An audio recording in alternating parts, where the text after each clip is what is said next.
Қайрат видео студиясы ұсынады. Сіздердің бүгінгі көріп тамашалайтындарыңыз шынайы оқиғаға негізделген.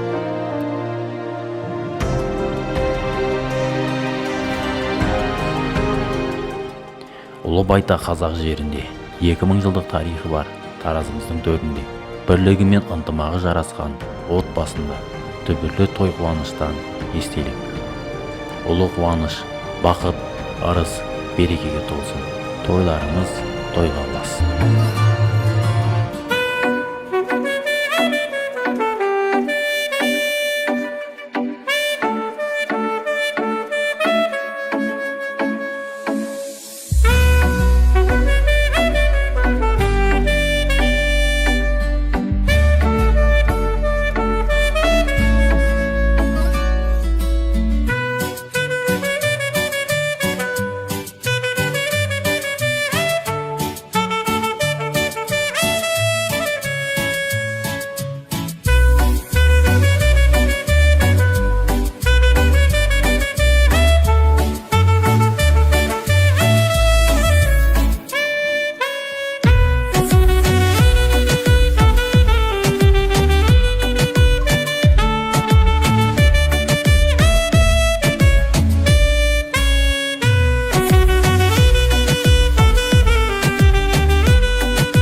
announcing Christmas mustache.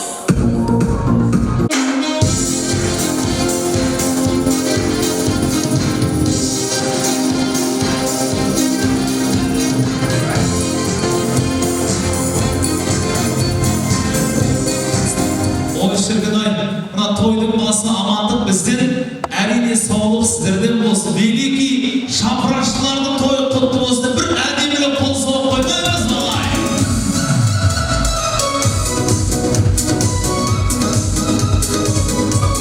Ал бисмиллах, ассалаумағалейкум, кеш қонақтары, қымбатты той сүйдір қауым, қош келдіңіздер. Бүгінде міне ұшқан құстың қанаты талатын қазақ даласының қадірлі жақсыларының басы болсын. 90 түрлі қазанын қайнатып, торқалы тойын жатқан бүгінгі тойдың иесі, ақжаулықты аяулы анамыз, мерей тойдың басты себепкері Сәлима анамыздың бүгінгі үлгі тойы құтты болсын деп, Алланың берген алақанымен апамыздың құрметіне бір әдемілік қол соғып қойса болады ма?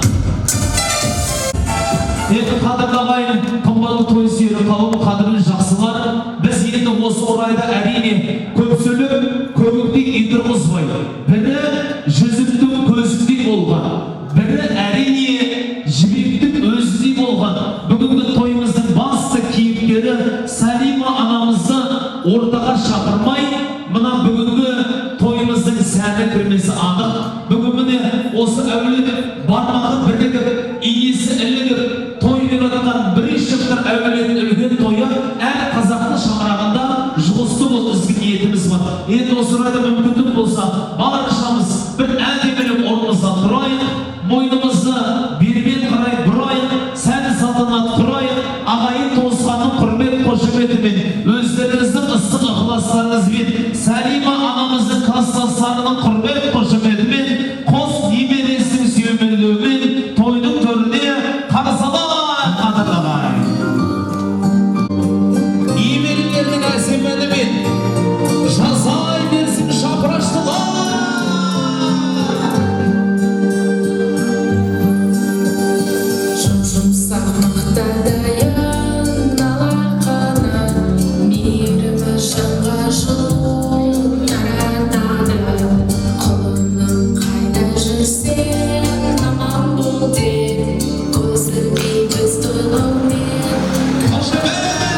отбасыңызға береке тілейміз.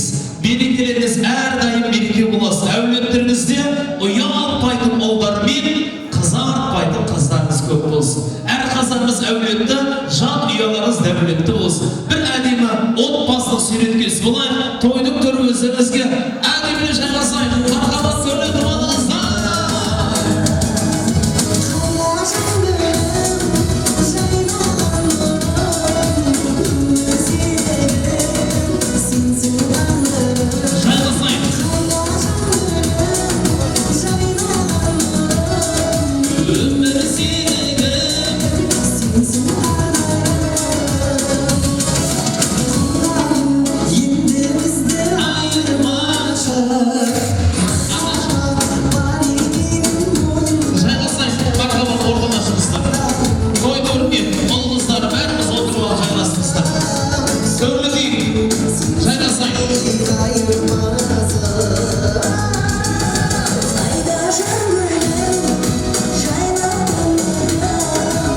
Көпшілік ардақтағайын мархабат әдебиетті жайға сайып көрбетіміздің орындалайын.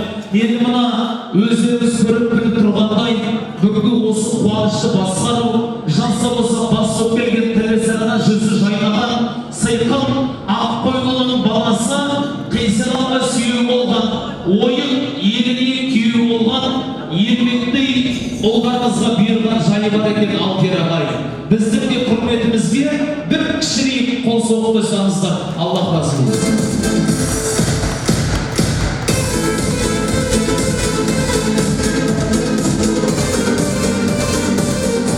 Осы тойды басқару, мына менің құзырыма бұйырған жайы болса, барша жиналған мейманға, ақ дастарханға, иләһи аумин деп ақ батасын беріп, осы тойымыздың шымылдығын ақ батамен, ақ ниетпен бастап бірін осындағы тойдың төрінде отырған, майданына араласпайтын, аз мұқтардың бір болған осындағы әулеттің үлгендері, берген батасы, баланың бағын ашап үлгендеріміз ортаға шақырайық. Эдик атамызбен жексен есімді үлгендерімізді бар болсаңыздар, тойдың төрі өздеріңізге мархабат келе қойыңыздар.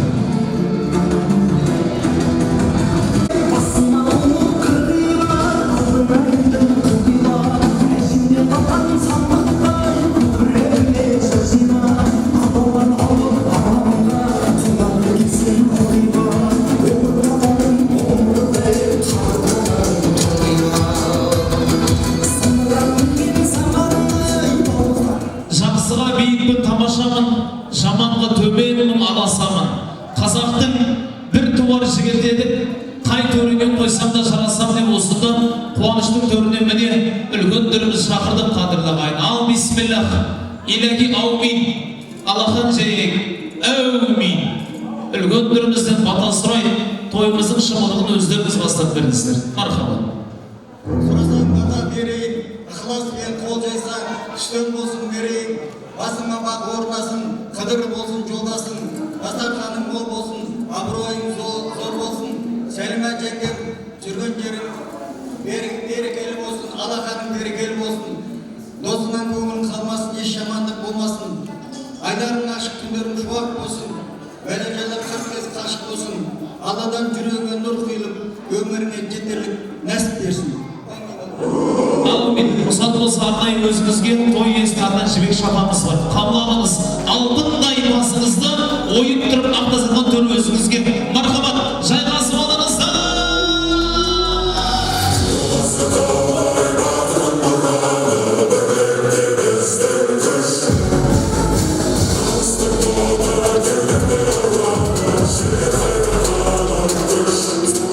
Міне қадірлі көпшілік, ардақты ағайын, ағаларымыздың үлгендеріміздің әдемі ақ батасымен бүгінгі осы жайылған ақ дастарханымыздың шымылдығын ашып алған жайымыз бар.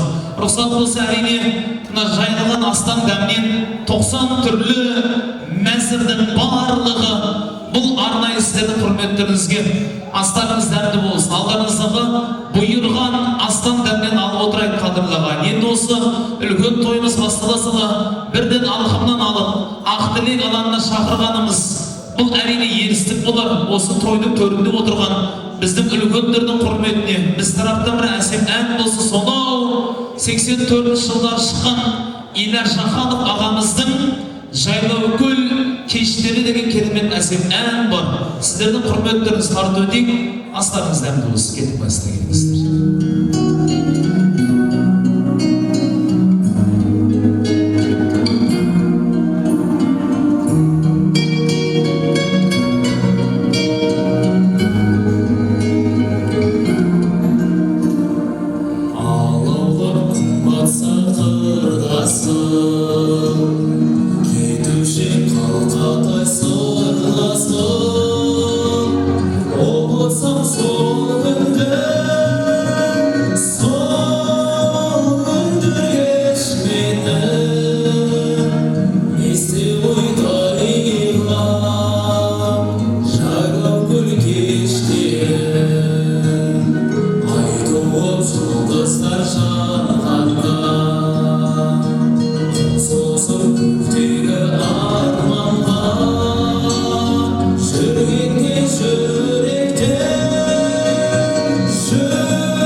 Енді қадырлағай, мына тойдың басы біздің айтар бар ақ тілектеріміз, ақсақал әулеттерімізден ала биелеріміз құлындап, ала тауға сыймасын, қара биелеріміз құлындап, қара тауға сыймасын деген дұға тілегіміз бар. Осы орайда ең әуелгі толқынның бірі болған, ең алғашқы жүрек жарды ақ тілегімізді қуаныштың төрінде шақырайық. Енді білесіздер, қазақта ескі құда-құдағи деген жоқ, есті байырғы осы әулеттің жалпы көзін көрген сарсүйек ырым алды генерал құдаларымызды тойдың төріне шақырайық. Ортамызға Сәулебай құдамыз бастаған Нұрқия құдағиымызды, әдемі жеңешеміз Үмбет Ырысгүлізімді, Талғат пенен Майра Гүлен құдағиымыз, Есенгүл құдағи, Ержан Нәзира, Ләзат құдағиымыз, Беріқан Ләзат, Ахмет Айнұр, Ұзақбай, Диана есімді осы әулеттің көзі көрген ырым алды құдағилары, құдағиымыздың тойы құтты болсын деп, ал әдеміге билік беріңіздер.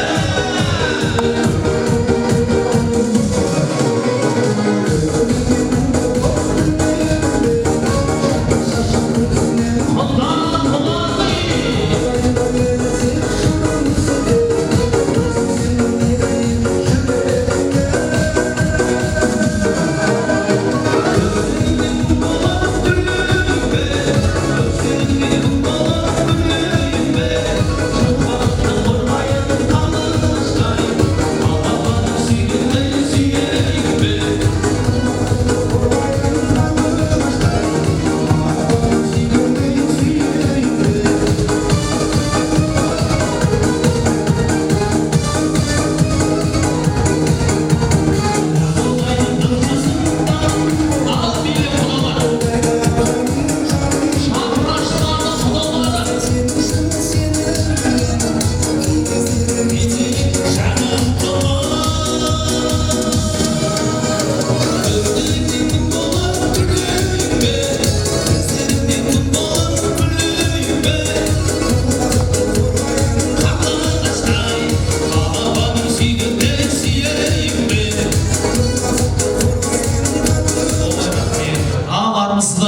қадірлі және құрметті осы әулеттің көзі көрген құда-құдағиларымыз, Ақжаулықты аяулы аналар, апа, қош келдіңіз. Тойыңыз той болсын. Ұлдарыңыз ұлықты, қыздарыңыз қылықты болсын. Қораларыңыз құлагерге, шаңырақтарыңыз әрдайым мұрагерге тола берсін, ниеттілік өзімізде. Енді рұқсат болса, әрине әр құданың орны бөлек. Дегенмен біз жөн сұрайық, жол сұрайық. Өздеріңіз бағыт беріңіздер, бағдар көрсетіңіздер. Қайсыдан бастайық? Құдайге арманды құдамыз. Мархабат.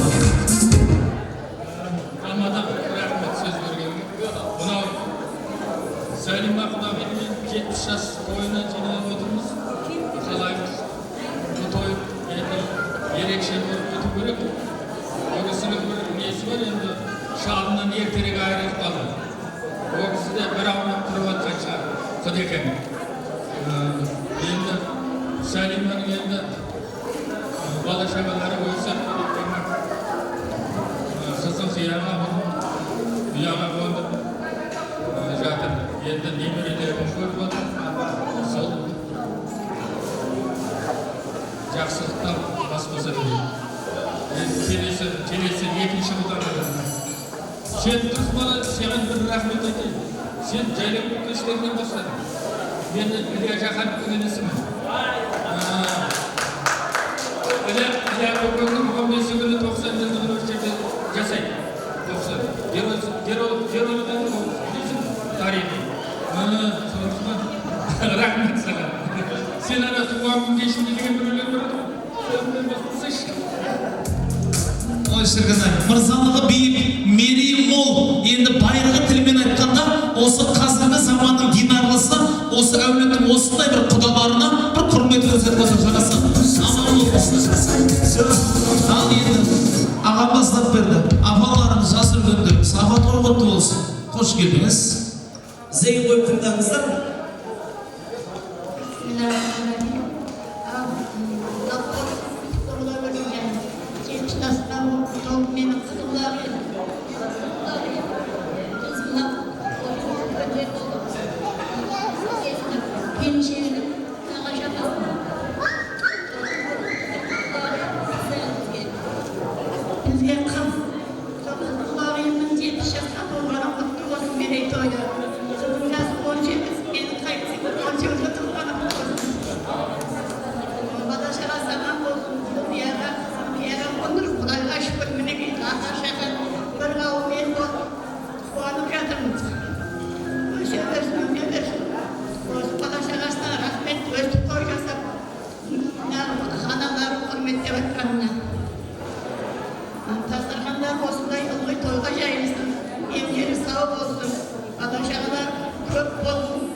Ниеттеріңіз қабыл болсын, апа, тойыңыз той боласын. Тіл көзден сақтасын. Құдаларымыз әрмен қарай қайсыларымыз?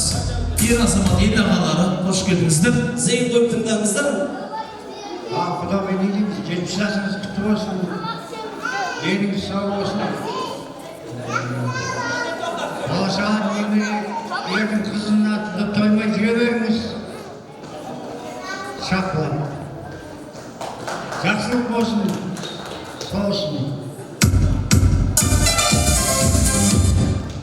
Ал Сәлима құдағи, мына 70 жасыңыз құтты болсын, той құтты болсын бүгін. Әлі осы немерелеріңіздің қызығына тоймай шапқылап, денсаулық арқасында жүзге келіңіз әлі. Аман болыңыз, той көп болсын. Мына шетте құдағиымыз, анамыз. Қай жақта? Қош келдіңіздер. Мархабат. Құлақ түрейік ағайын. Сәлима құдағи, туған күніңіз 70 жасыңыз құтты болсын. Өмір жасыңыз ұзақ болсын. Немерелеріңіздің қызығына тоймай жүре беріңіз. Шөбере шөп көріңіз. Жүз жасаңыз өледі. Алланың берекесін жасыңыз.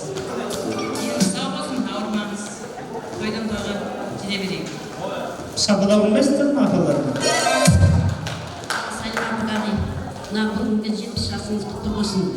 Главное, деніңіз сау болсын. Мына өзір бақ мамық қызыңыздың міне жемісін жеп жатсыз. Бүгін міне сіздің 70 жасыңызды тойлап жатқандарына өте қуаныштымыз. Тойыңыз тойға аса берсін, үйіңізде әрдайым той қуаныш көп болсын. Немере, шөбере, шөпшек сүйіңіз. Немене қолынан май жалаған шығарсыз. Енді қақыласа, немененің қолынан май жалау сізге нәсіп етсін Құдай. Тойларыңыз құтты болсын. Өзіңіз бір ауыздан апаларым бар, ер азаматтарымыз бар. Ал Құдай, бүгінгі 70 жасыңыз құтты болсын. 100 жасаңыз өсіп отқан бұл қызым немерелердің алдында бақытты әже болып сақылап жүре беріңіз. Өзіңізде қызмет етсін, денсаулығыңыз зор болсын. Барлықтарыңызға осындай жақсылық тілеймін. Жасаңыздар бәріңіз.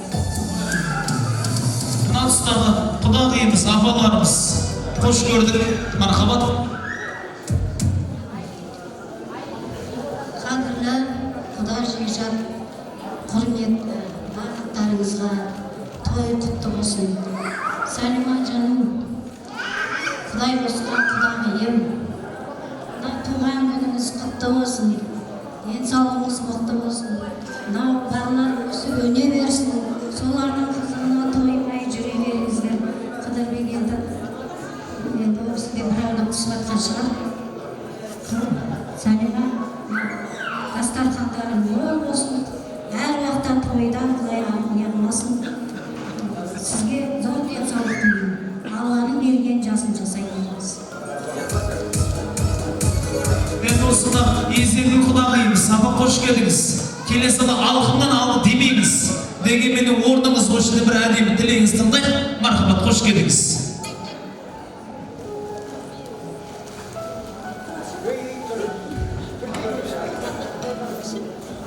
Құрметті құдағилар. Құдағи, бүгінгі мерейтойымыз құтты болсын. Жасыңыз ұзақ болсын, деніңіз сау болсын. Балаларыңыздың қызығына, немеренің күлкісіне шаттанып өстіп әдемі болып жүре беріңіз. Сізге Алла Тағала денсаулық берсін, денсаулықтың арқасында шаққылап өстіп әдемі болып, қыздай, мұздай болып жүре беріңіз. Сізге тілейтін денсаулық, сізді жақсы көремін.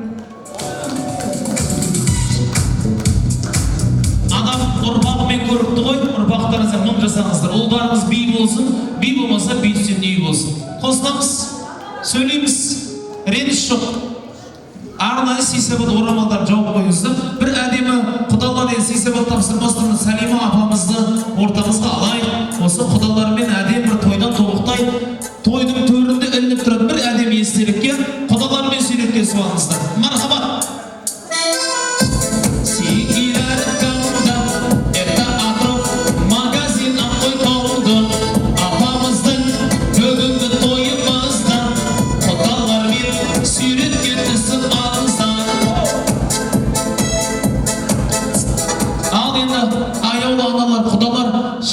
Бейнеткен берістік болар, өкпіреждеген болмасын, сейсабат тапсырып, тойған қоздай болып, тойдың төріне әдемелік бар жайғасым алдыңызда.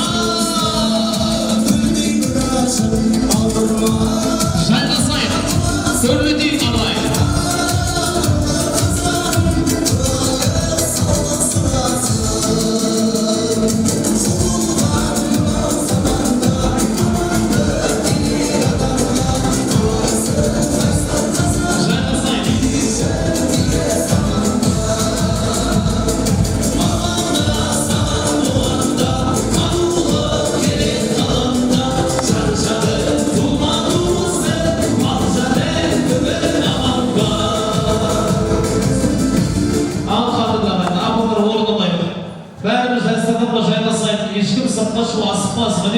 Құдалардың тілегімен қадірлі көпшілік осы бүгінгі үлкен тойымыз басталады ғой.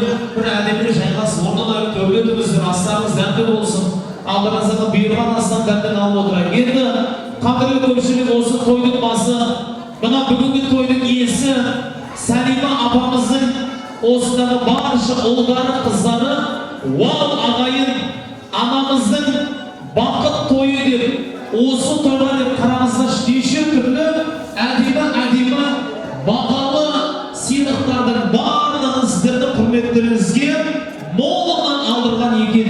Енді осы орайда мына тойдың басы ағайын туғанға деген бір ширату, қысқа әрі нұсқа тиянақты, биязы, байыпты түрде осы бір той иесінің бағалы сыйлықтарын бір әдемілік үйлестіріп алайын, одан кейін әрмен қарай бауырлардың тілегін тыңдап ұзағынан билейтін боламыз. Енді бір сәтке баршамыз мүмкіндік болса, назарды ортаға қарай бұрсаңыздар.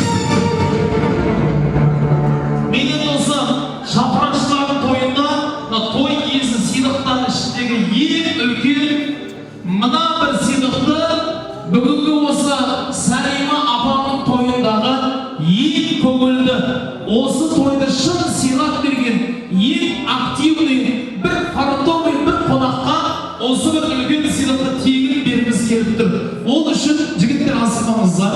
Баршаларымыз қадірлағай мүмкіндік болса, назарларымызды мынау жоғарыдағы көгілдір лед экранға назар аударайық. Внимание!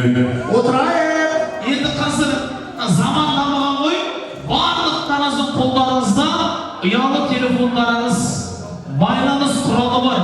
Осы телефонның көмегімен бүгінгі тойдағы ең көңілді, ең активный, самый фартовый қонақты анықтайықшы. Қазір экраннан бір номер телефон жасалған. Сол телефон номерге араларыңыздан кім бірінші болып қоңырау шалып үлгерсе болды. Келеміз, ең үлкен сыйлықты аламыз, кетеміз. Все, дым қиындық жоқ. Ең фартовый қонақ дайын болсаңыздар, телефондарымыз қолымызға алайық. Осы шапырашты еліндегі ең көңілді қонақ назар экранға жібермейсін. Бүгінгі Сәлима апамның тойындағы гүдік келу керек. Ең көңілді, ең активный, самый шустрый қонақ. Жастар жағы, үлкендер жағы мүмкіндік беріп жатырмыз. Қай столдан? Стоп! 30-79 кімдік аяғы?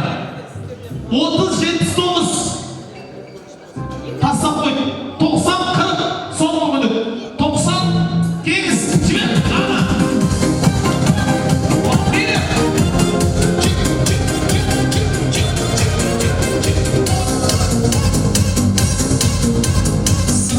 Қош келдіңіз, таныс болайық. Атыңыз? Кім боласыз? Көршісі. Қай жақтансыздар? Ақбұлым. Біз айттық, ең фартовый қонақ көршілер бір ең бағалы сыйлық, пожалуйста, құтты болсын көрші.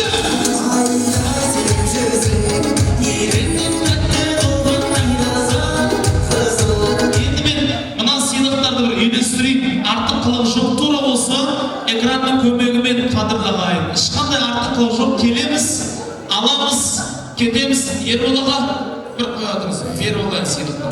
Маған бір бақылап отырып көріп тұрмын мен бәлем. Ешқандай қиыншылық, қазір экраннан бір суреттер шығады. Сол суреттерге қарай отыра қазақтың қандай мақал мәтелі жасырылғанын тауып көріңіздерші. Батыстан келген дүние емес, өзіміздің қазақтың мақал мәтелдері.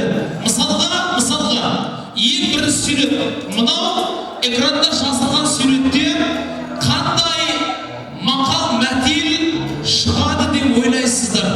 Логикамызды, ой ұшқырлығымызды, біліктілікпен кім біледі? Біресі кеңіз айтып көрейік, кеңіз.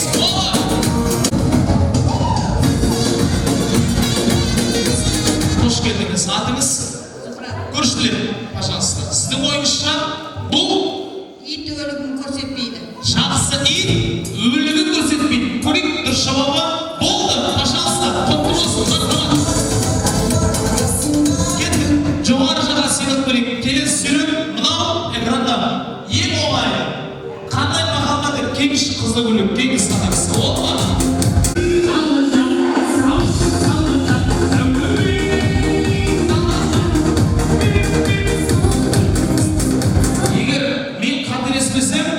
Осы тойдағы бір ең әдемі киім үлгісіне бір қол соғып қойып.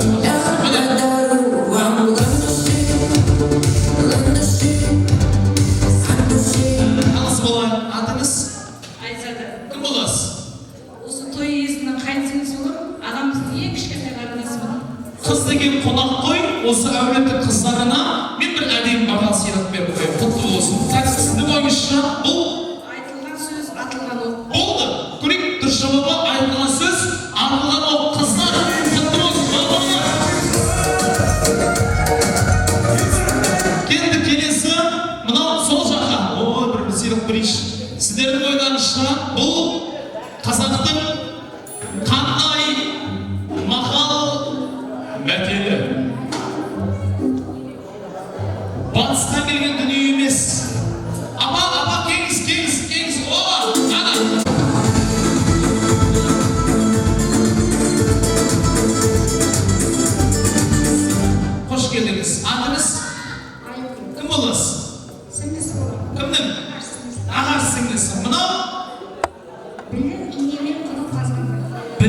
оқу инемен құдық қазғандай. Не деген данышпан? Көрейікші, дұрыс жауабы болды. Пожалуйста, нағашы. Балтия, қоташа келеші келбі, партия, бақытты болуына мен гарантия. Балтия, Балтия. Кеттік, келесі сурет. Ең оңайы. Сол жақ. Ешқандай қиыншылық жоқ. Кім? Үлкендерге береді, балаларға береміз, асықпай ойыншық берем ғой. Можно? Пожалуйста, мороженое келіңіз.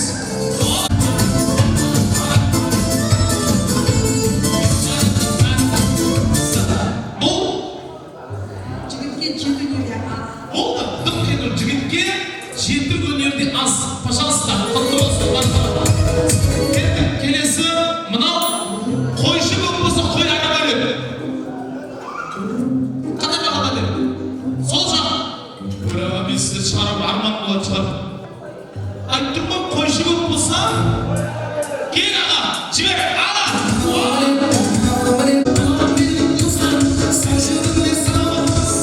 Кім боламыз? Кімнің? Ержанның апам танымайсыз ба? Түсіңші, әпкемнің інісі.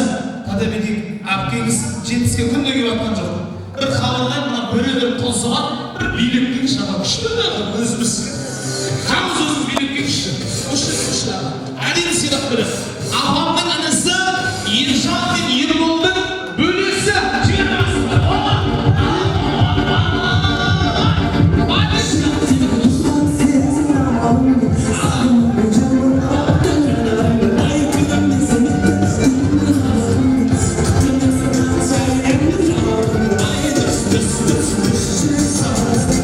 Құдайға екеуіне сабыр берсін.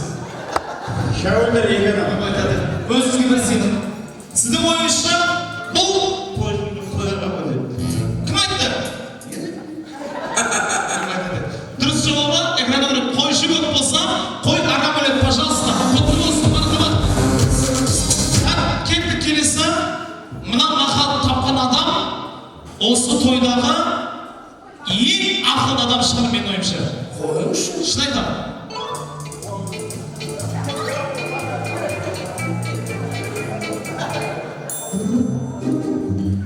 Міне қызық.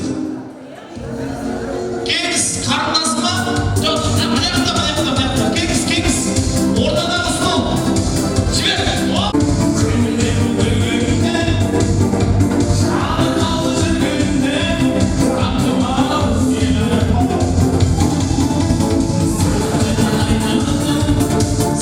Қош келдіңіз. Танысы болайық, білісі болайық. Атыңыз? Кім боласыз? Келін. Сіздің ойыңызша? Төркіннің жақынның төсегі жиналмас. Төркінді жақынның төсегі жиылмас деп қазақтар. Көрейік, дұрыс жауабы болды. Пожалуйста, міне келінді. Құтты болсын. Кеттік, келесі. Емна оңай ойын. Кеш, бірінші көтеріп кеш, қара көйлек. Жібер. Сен келеді еш той білетін болған.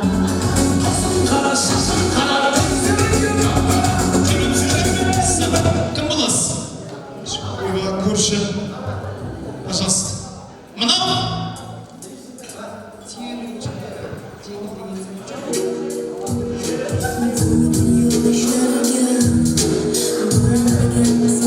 Кеш, братан, кеш. Оба, неправильно. Атыңыз? Кім боласыз?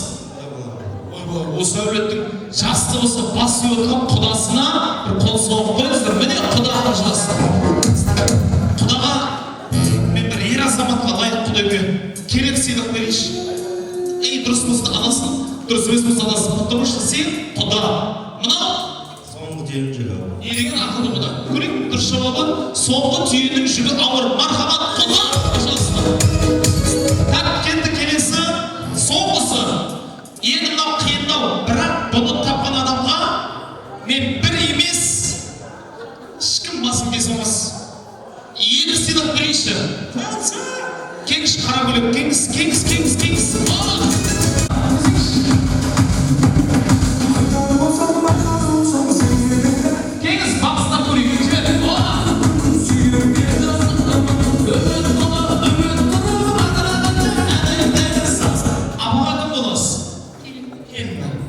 Тапсаңыз 2 сыйлық, таппасаңыз 1 сыйлық өзім көреміз ақылдасып. Мынау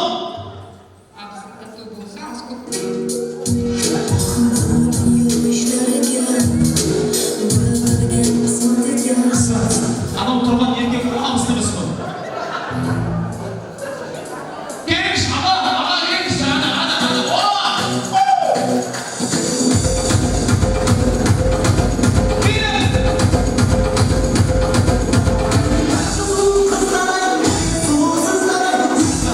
Тоға қош келдіңіз. Інісі, ол кісі дұрыс болса алып, дұрыс емес болса алып. Атыңыз? Сіздің атыңыз да ма? Едік, тойдан ашып берген осы кісі емес, атасын мен. Мынау?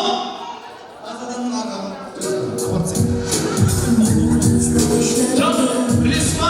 Кеңші, көршілер башы, мамадес бар ғой.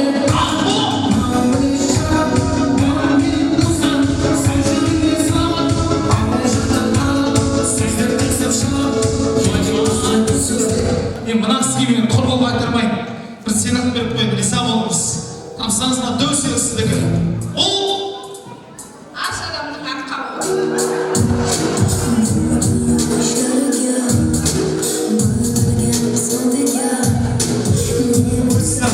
жоқ, анау үйге мән беріңіздерші, үйге. Сол кезде шығады бұл мақал. Негізі көп қолданамыз. Тамақ көп, үйдің ситуациясы қарасыз білдіп тұр уже. Басқасы беріп қойдым.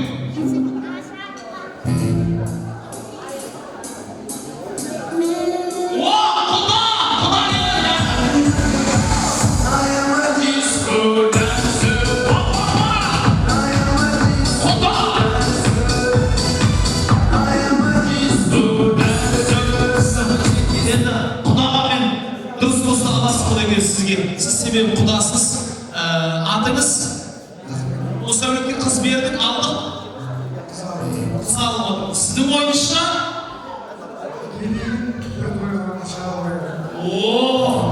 Айтып тұрмын ғой, үйге мән беріңіздер, қараңыздар сүйретке.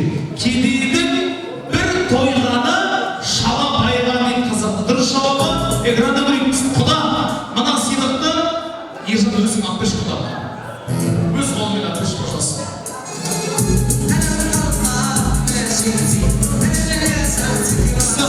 Уәде, енді сыйлық құда, құтты болсын, пожалуйста, өзіңізге. Ең соңғысы, сол жаққа бір сыйлық беріп қойшы, риза болсыншы. Мынау келесі сыйлық, тағы біреу алдында. Мынау қандай? Омай, сол жақ.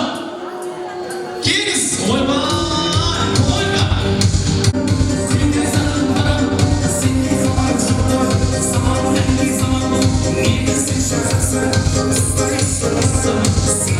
Атыңыз? Болыңыз? Келін. Біреу тапламыш. Жоғарысын. Бізде ет жоқ. Жоғарыда. Жоғарыда. Төбеде. Мынау? Таспен атқанды, аспен ат. Көрейік, дұрыс жауабы. Таспен атқанды, аспен, пожалуйста, келіні.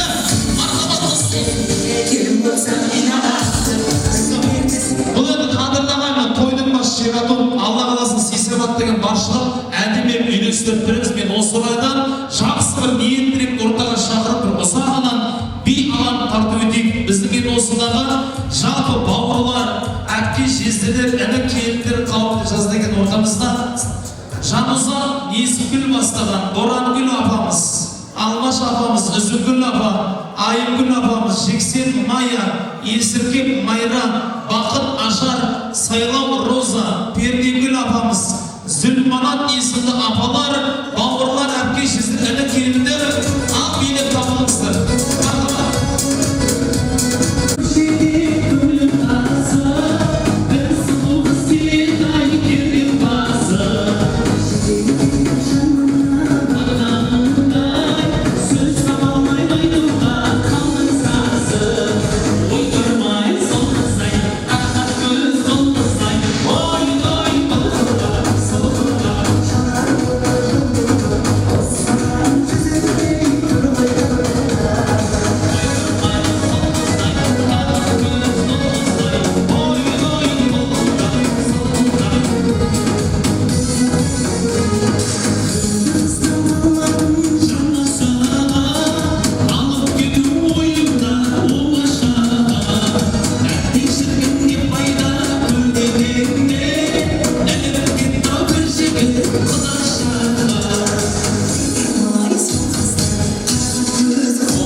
hoş geldinizdir. Toylarınız toy olasın. Uzağından suyundirsin. Allah sizlerge de uzak ömür versin. Endi ruhsat bolsa, ademi qartayın özü ödür deydi. Ademi qartayını sizlerge de nasip etsin. Jün surayık, jol surayık, tilekindayık, kaysınızdan bastayımız. Afalarımız, yer azamatlar. Marhabat, keyirlamamız. Құрметті құдалар, құрметті тойға келген көпшілік қауым, мына бүгін тойға қош келіпсіздер. Сәлимаш, мына 70 жасың мерейтойы құтты болсын. Денің сау болсын, отбасың аман болсын. Балаларды, немерелерді рахатын көріп, ортамызда ойнап күліп шауып жүре береді.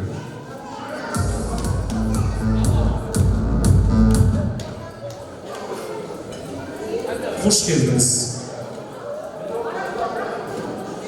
Toyға келген көпшілік, жалпы қауым тойларымыз құтты болсын. Айнадан Сәлимаш, мына жасап жатқан тойың құтты болсын. Бала шағаларыңа рахмет, сен той жасап беріп отыр. Өмір жасың ұзақ болып, денсаулығың зор болып, осы бала шағаң алдында шақыртып ойнап жүре берсең, денсаулығың құтты болсын.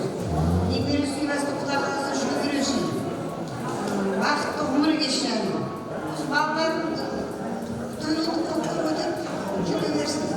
Барлық балаларға денсаулық бақыт тілеймін, бәрі бақытты болсын, денсаулықтары зор болсын. Сен олардан немере шөбере болып жүре берсін. Қолдаса берсін. Официанттар қолдарын осылай шапалағыңдаршы. Үлген ağız, diğer bile kalın olsun. Ama kaysınız? Жас өрген, жол өрген, өздеріңіз мархабат. Ал бүгінгі келген тойға келген қауымдарына осы той жұғысты болсын. Сәлима туған күні құтты болсын айналайын. Денің сау болсын. Алланың берген жасын жасай бер. Мынау балаларымның, немерелерімнің қызығын көріп, шөбере көруге Алла нәсіп етсін. Осы көпшілікке жақсы тілеулер айтып жатыр ғой, соны Алла тағаланың дуасына шалынып, аумин десін.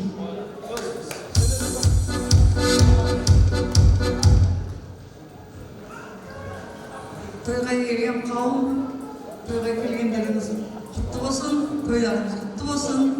Сәлимаш, туған күнің құтты болсын, жасыңа жас қосыла берсін, өмір жасың ұзақ болып, ауырмай, денсаулық, тек қана денсаулық тілеймін, денсаулығың мықты болып, өсіп өндіріп отқан ұл қыздарының немере, шөбере сүй, ұзаққа бақытты ғұмыр тілеймін.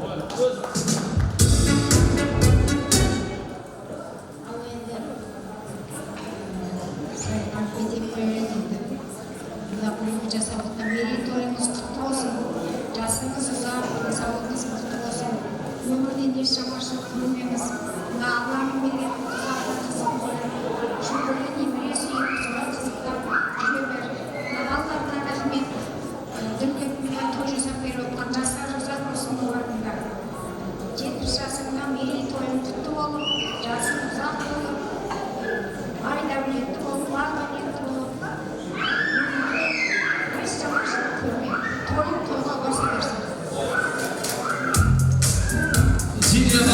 Жексен атамыз өзімізді, Жексен атамыздың бір тілегін тыңдайық, одан кейін арнайы тапсырамыз, асықпаңыз. Ал әкпеден кейін 70 жасыңыз құтты болсын, өмір жасыңыз ұзақ болсын. Жүзге беріңіз, әдемі әже болып қартаймай жүре беріңіз денсаулықтың арқасында. Мынау балдарыңызға, келіндеріңізге, қыздарыңызға рахмет. Сізге дүрден той жасап беріп отқан той керемет жақсы өтіп жатыр. Рахмет. Айналайын сүйге қолың жайын жақсылап тұрып кете берейін. Келген жақында. Аллахым, Алла, біріншіден саған алдымен бақыт берсін. Бақытты бағалайтын уақыт берсін. Таңдарың тап-таза болып уақыт берсін. Өмір жастарың ұзақ болсын, өмірлі шүңір болыңдар. Көргендерің ұлы той болсын. Ақсақал Ақбатамызға арнайы осы той иесіне өз ниет алған арнайы шапанымыз бар. Сіздің құрметті қарта өтіп қойып, құтты болсын, мархабат, тамсы етіп қойыңыздар. Бірде мекке үші, төртте бесе, алты, 12, 12-дің ішіндегі ең сылды 17. Бірде мекке үші, төртте бесе,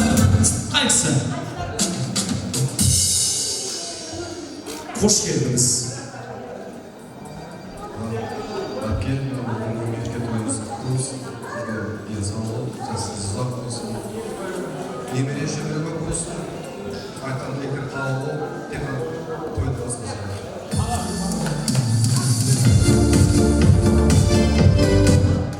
Әпкем, құтты болсын, жасыңызға деніңіз сау болсын. Болашағына артық көңіл, және сөйлеу. Dileklerinizi Allah kabul etsin. Anamız, kostamız bir ağız. Özümüz tüyündemiz.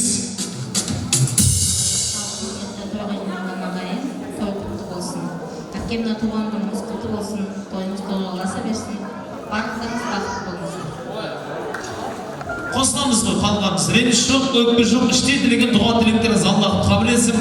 Salim abamızın orada alayım. Bağırları benim әдейі bir sünnetlesi olmazdır. Marhabat kele bayımızdır. Alay süydüm seni, alay süydüm seni, yüreğimde olsa, alay süydüm seni, seni. Arman, adastırmay beni koyattım, çağla, koşağında bana çayattım,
Marhaban.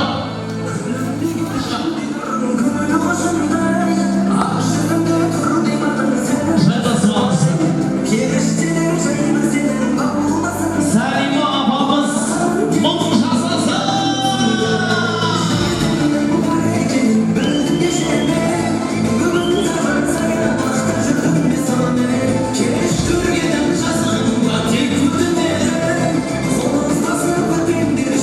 Енді қадірлі көпшілік ардақты ағайын, сырттағы барша осы бүгінгі әулеттің қуанышын бөлісерген тілектес, ниеттес, ағайын туысқандарымыз, дос-жарандарымыз, мархабат, әдемі жайласайық, төрлетіңіздер орнамайық. Келген қонақтарымыздың тұғыртастарыңыз биік болсын. Әдемі жайласып орнына енді осы орайда дайынба мен әсем бір ән тартып өтейін. Бүгін енді осы әулетте Шапырашты елінің қызы, қыз деген әрдайым қонақ, біздің Айзада әпкеміз осы жеңгеміздің құрметіне ән салам етсіздер, құрметтеріңізге. Мархабат. Қайырлы кеш, бүгінгі тойға келген қауым. Жеңеше, бүгінгі 70 жасыңыз құтты болсын. Арнайы сіз үшін, сіздердің қонақтарыңыз үшін әсем ән. Соткаларыңызды алып, түсіріп, әдемілік тамашаларыңыздар. Кеттік.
тойда боласыз. Енді осы орайда тойдың басында азан сыныптан кейін үлкен ас етпәсі тарту өтеміз. Оған дейін бүгін осы той беріп жатқан аяулы анамыз Сәлима анамызды ортаға шақырайын.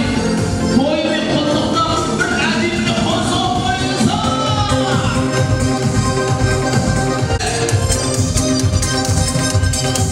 Сәлима апамыз!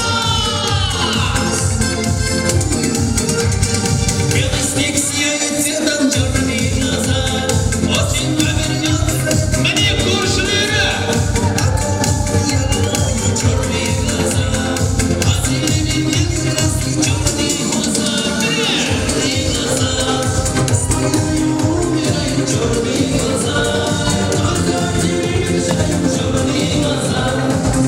Ой, рахмет, үлкен ағыз.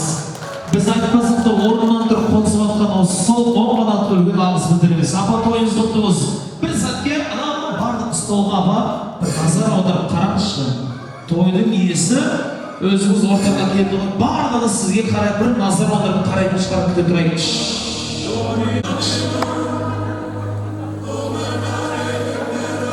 Сізге қарай бір қарайтын шығар, қара бөлектік әпке отырып күте тұрайық. Bir сұрақ, мына кісілердің барлығын жақсы танисыз ба?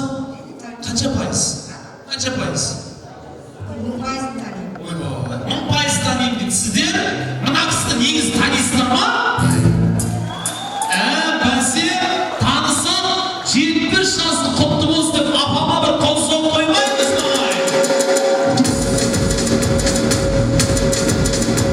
Апам үшін.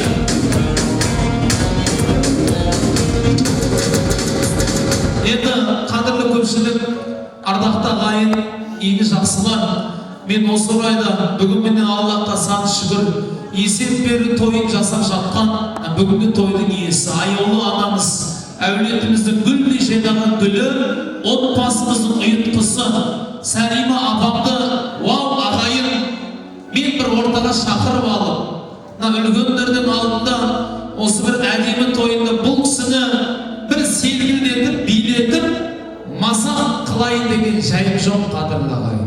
Бүгін осы киелі әз әулие атаның төрінде, Жамбылдың жерінде ағайын туғанның басын қосып, міне сүттің бетіндегі қаймақтарын жиып теріп, бар жиған тергенің алдарыңызға қойып, арғымағын сойып, кешегі хандардың құттықтасып, билердің билескен хан сарайының астында сіздер үшін дәм беріп, әрқайсыларыңыздың дәрежелеріңізді жеке-жеке көкке көтеріп той жасаған бүгінгі тойдың иесі, біздің осы Сәлима анамыздың құрметіне бүгінгі туылған күнімен құттықтап, апаның лично құрметіне неужели бір қол соғып қоймаймыз ағайын осындай?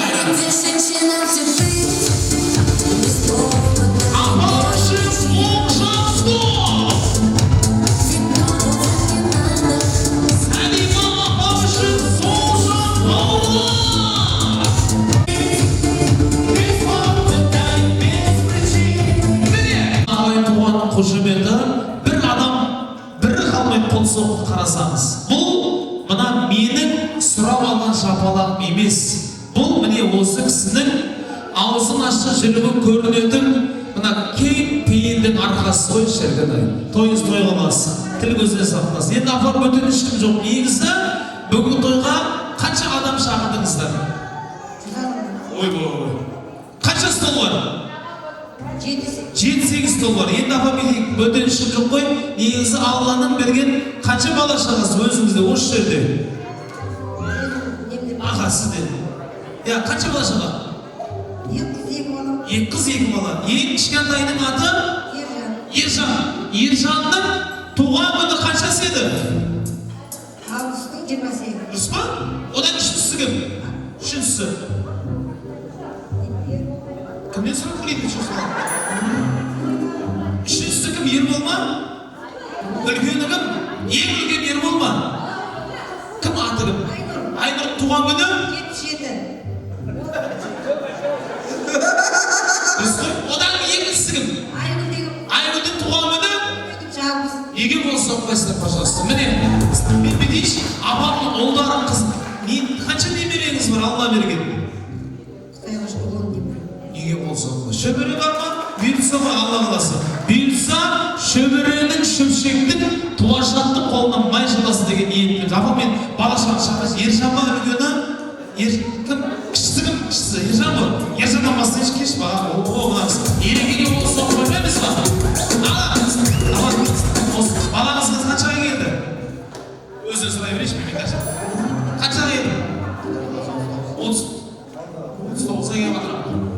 Ерекеңнің мына балаңыздың бұрын соңды билегенін көріп пе едіңіз өзіңіз?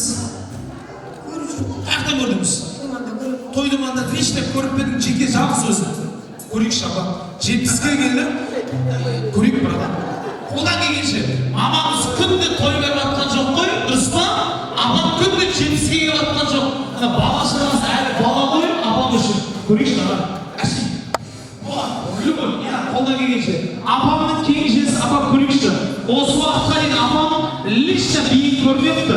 Біздің кеңешесі Ержанға бір қол соғып қояйық аға. Жібер.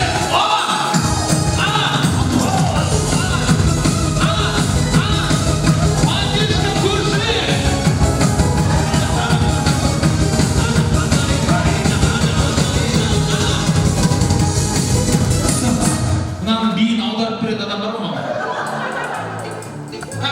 Одан кейін үшінші бала кім еді? Қыз ғой үшіншісі. Бала ер бола ма? Ерген қайда? Ой, тадасы шешім сапса жүктір.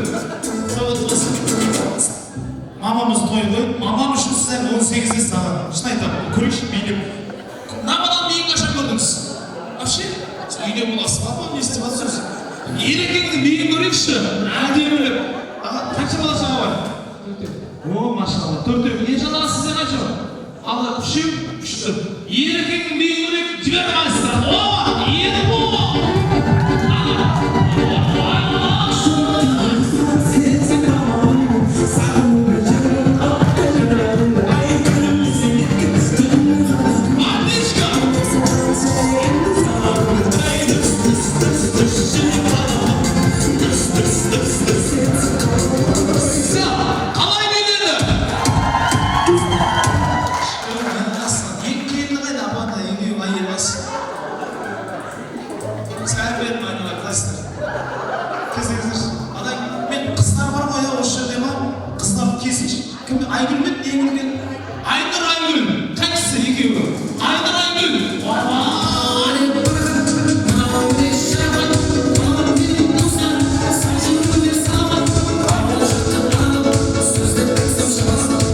Өзі билейіп кетеді сондай кетеміз. Айнұр бол болсын, Айнұр?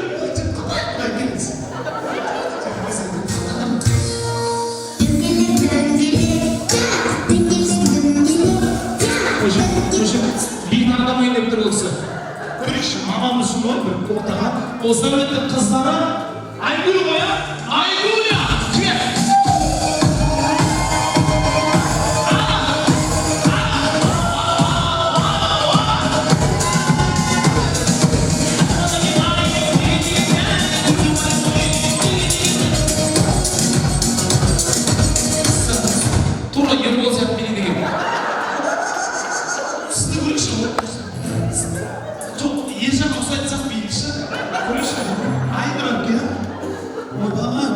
Апамның қыздары менен тіл көзін тастап, жіберші майыстыра, Айнұр!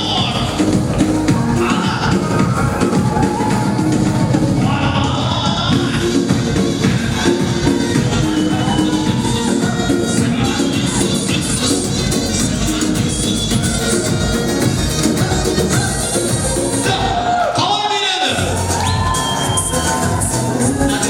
Апа, немеренің ең үлкені қаншада? Қазір келем апа. Қаншада ең үлкені? Қазір тұрадыршы. Қаншада ең үлкені? 22. Кім? 27? Кім аты? Алина? Кім? Сенде менің миын жырында қалмасына. Абу Бакыр ма? Абу Бакыр шақыршы. Кім? Мантың потом дейшін шақыршы, пожалуйста. Жіберші, Абу Бакыр! Көрейші, ең үлкені бересі.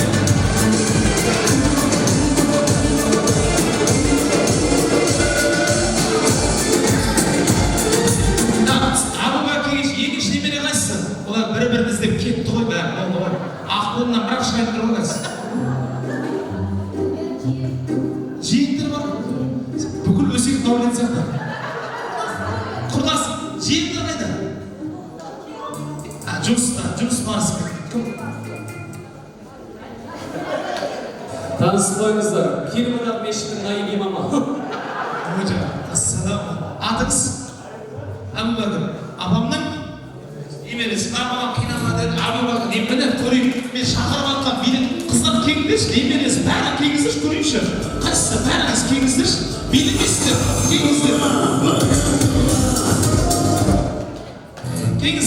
Бәріңіз кеңіздерші. Мен көрейінші. Міне Әбубәкір. Кім шақырып? Бәрін жинайтынсыздар ма? Міне қадірлі ағайын. Мен апамның ұлдары, қыздары, немересінің бәрін ортаға шақырып алып, бір селгіледі, билетіп, мазақ қылу жайымыз емес. Мына ағайын туысқан апамның ұрпақтарын көрсін, білсін, мына ағайын жолдан көрген кезде танысын деген ниетім қадірлі ағайын. Шыны керек.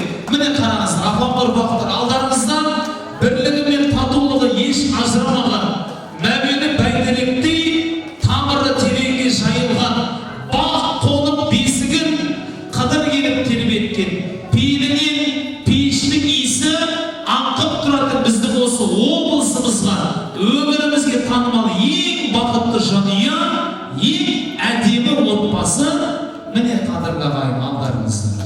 Бір өзіміз, міне батылар, суретке сүйікші семейді бәріміз ұлдар, қыздар, бағана болған жоқ, кең айналып келіп, өзіміздің суретке сылай, осы бір әулетке мүмкіндік болса, әуеннің ырғағымен бір бақыт тілеп, бір қол соғып қойып